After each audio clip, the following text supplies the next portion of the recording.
Dressage Superstars, today I'm going to answer the one thing you need to get a really good canter.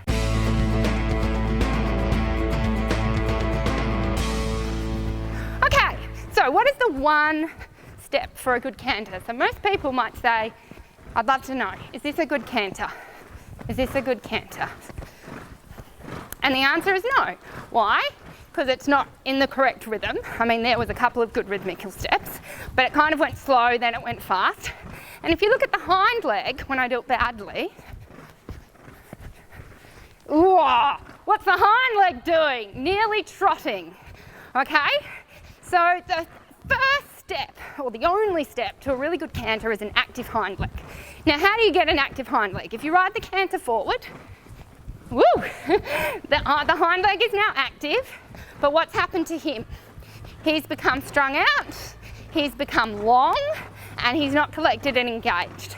So I need to keep the active hind leg while I package him up and say, hey, why don't you come into a nice collected canter? But not at the expense of the hind leg.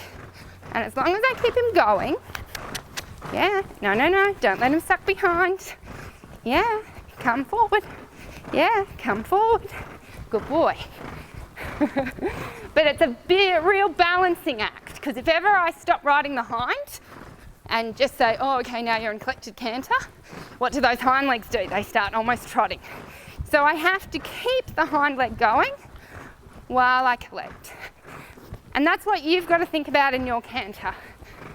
You don't want to just gallop your canter all the time, because you'll only make it long and flat. You can't train collection all the time because the horse isn't strong enough. So the one thing you've got to think about in your canter is an active hind leg and a jump in your canter. But to train it, go, come back, go, come back, go, come back. And you do that constantly. So whenever the hind legs become slow, you gallop. Whenever you are galloping, you bring the hind leg back, and the horse will start to find its own balance and start to keep active when you're doing the more collected work. Enjoy!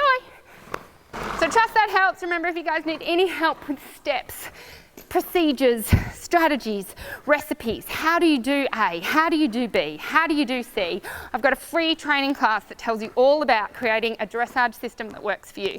Go check it out on the link below.